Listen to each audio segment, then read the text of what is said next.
Et Natacha, on va voir avec vous les chiens préférés des Français et puis on va essayer d'en détailler quelques-uns pour savoir un peu quels sont leurs caractères. D'abord, comment on choisit son chien ? Quelles sont les questions de base à se poser ? Les questions de base à se poser, c'est qu'est-ce que l'on attend de l'animal qui va partager notre vie et qu'est-ce qu'on est capable de lui apporter en termes de disponibilité, en termes d'espace de vie et aussi en termes de soins, parce qu'il y a des races qui nécessitent quand même des soins plus importants que d'autres races. Par exemple, il y a des animaux qu'on a besoin d'amener plus souvent chez le véto ? Alors, les soins, c'est large, c'est pas que le veto. Il y a, par exemple, prenons vraiment un exemple caractéristique, le lévrier afghan avec ses longs poils. Si vous n'avez pas l'intention de dépenser un budget conséquent en toilettage ou d'y consacrer vous-même beaucoup de temps, vaut mieux éviter de prendre un lévrier afghan. Il y a des races que l'on sait plus fragiles. Par exemple, les races de très grande taille. On parlait tout à l'heure en off des Saint-Bernard, de ces chiens absolument magnifiques, les Leonberg. Ce sont des chiens qui peuvent avoir une certaine fragilité osseuse et en plus qui ont besoin de conditions de vie tout à fait particulières. Ils sont totalement inadaptés à une vie citadine. Je vais vous citer un chiffre récent qui démontre que finalement, d'abord, les populations de chiens en France ont tendance à un peu diminuer et surtout que le chien est en train progressivement de sortir de l'environnement citadin parce que tout simplement c'est plus compliqué de vivre en ville avec un chien. Aujourd'hui, il y a 80% des propriétaires de chiens qui habitent dans une maison et qui sont plutôt en zone rurale. Donc voilà, le chien doit correspondre à notre mode de vie. Ça ne veut pas dire qu'on ne peut pas vivre en appartement avec un chien, c'est possible, mais il faut choisir le bon et c'est pas forcément toujours la taille le bon critère. Ouais, et puis il faut parfois aussi avoir de l'espace à côté de chez soi pour pouvoir le faire courir. Voilà, quand on a la possibilité d'avoir un parc pas très loin, il faut sortir plusieurs fois par jour. Enfin, ce sont des contraintes, c'est beaucoup de joie, beaucoup de plaisir, mais aussi des contraintes. Juste sur les dépenses, j'ai vu qu'un chiffre qui disait que les dépenses en moyenne, c'était 385 € par an et par produit, en produits industriels. Oui, en alimentation. En alimentation. Mais il y a tout le reste à ajouter. Voilà, il y a tout le reste à ajouter. C'est difficile de vous donner une fourchette extrêmement précise parce que, bien sûr, en fonction de la taille de votre chien, il va manger plus ou moins d'aliments, ça va coûter plus ou moins cher. Certains vont être plus sensibles à des maladies que d'autres. Mais quand même, grosso modo, on peut se dire que lorsque l'on décide de prendre un chien, il faut estimer que ça vous coûtera en moyenne, je dis bien c'est une moyenne, environ 100 € par mois de dépenses. Il y aura des mois où ce sera plus cher, d'autres mois où ce sera moins cher, mais c'est quand même une moyenne. Alors, où adopter, ou prendre un chien, ou acheter un chien, animalerie, éleveur. Alors vous allez défendre la SPA, et c'est normal. Bien sûr, je le mets à part, on en dit un mot juste après, mais plutôt animalerie ou plutôt éleveur ?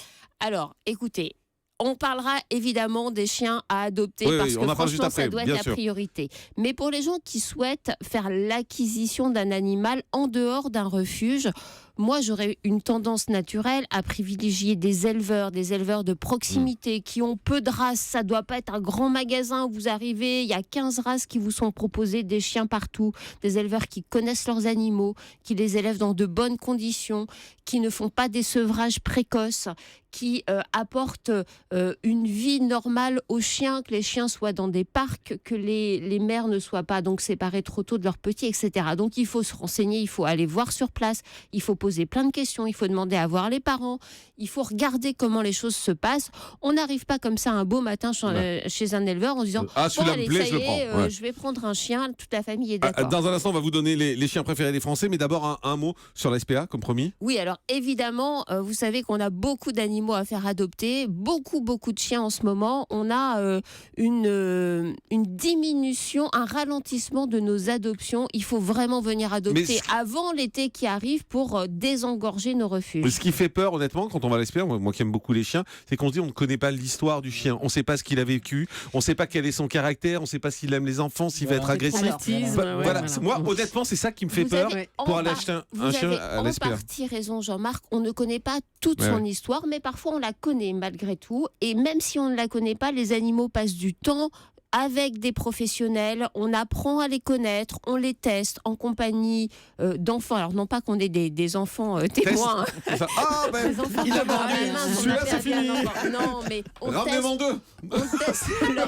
on teste leur attitude pour essayer de placer chaque animal dans la famille qui lui correspond. On les teste vis-à-vis des autres chiens. Qui sont faits, d'accord, Bien sûr, on fait des cours d'éducation positive des chiens pour faire en sorte que lorsque le chien repart dans une nouvelle famille, ce soit une belle expérience pour tout le monde. Allez, on y va sur les chiens préférés des Français. On va vous donner les 10 chiens préférés des Français. On commence par le premier et on en dit un mot, c'est le berger allemand. Moi, ça me surprend énormément parce qu'on en voit, en ville, en tout cas, on en voit très peu. Bah oui, mais plus à la campagne. Comme je vous ai dit, il y a de moins en moins de chiens en ville. Mais effectivement, le berger allemand, c'est vraiment aujourd'hui encore le chien indétrônable. C'est la première race de chien référencée.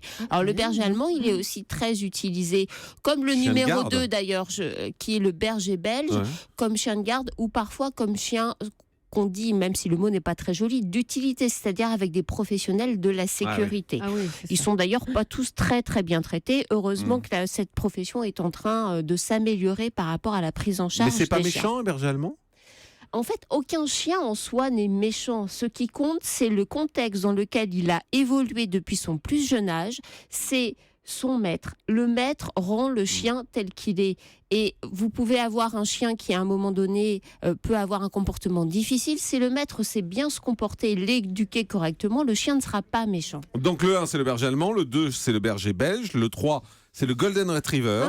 Ça vous plaît? Comme le mien. Non. J'ai eu un golden. Aussi, Le 4, c'est le Stafford Terrier américain. Le 5, le berger australien. Le 6, le Staffordshire Bull Terrier. Et le 7, le Labrador. Ouais. Alors le Labrador, il est un peu détrôné.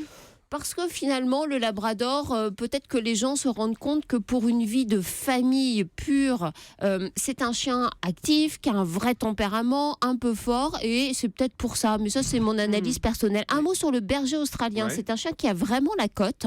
C'est le 5e. Oui, qui est 5e. C'est un très beau chien, mais c'est un chien d'utilité. Là encore, c'est un chien de berger. Et avoir un berger australien au milieu d'une famille, dans un appartement, c'est vraiment un contresens absolu. Ce sont des chiens qui sont faits pour vivre à la campagne et idéalement au milieu d'un troupeau de moutons. Le 8, c'est le cavalier King Charles, c'est une petite peluche, ça, c'est ça? Oui, c'est des chiens extrêmement mignons, extrêmement gentils. Alors là, on est typiquement sur le chien familial par excellence, le gentil chien. Mais je me permets quand même de rappeler, parce que je vois que le temps nous est compté, tous les chiens, quelle que soit leur race, doivent être éduqués. Et lorsque l'on a des enfants, on doit vraiment expliquer aux enfants ce qu'est l'animal, comment on le respecte. Et c'est comme ça qu'on évite des accidents et des morsures. Le 9, c'est le chihuahua. Et le 10, c'est le bulldog français. C'est le chien qui pète, ça, non? Pourquoi il Non, pète mais je sais pas, je crois que c'est la réputation de... Ça sort d'où, ça? C'est pas vrai? J'en sais rien, vous m'apprenez mais ça. je croyais que c'était ça. Non, c'est le chien qui ronfle, peut-être. Ah, mais qui pète aussi, je crois. Parce qu'il a le nez écrasé. Mais alors, qui pète? Écoutez, je vais enquêter. Vous voyez, en régie, tout le monde dit oui. Très bien. Je ne savais pas. C'est des spécialistes en régie. Des spécialistes de quoi? Des chiens. Ah, d'accord. Ouf.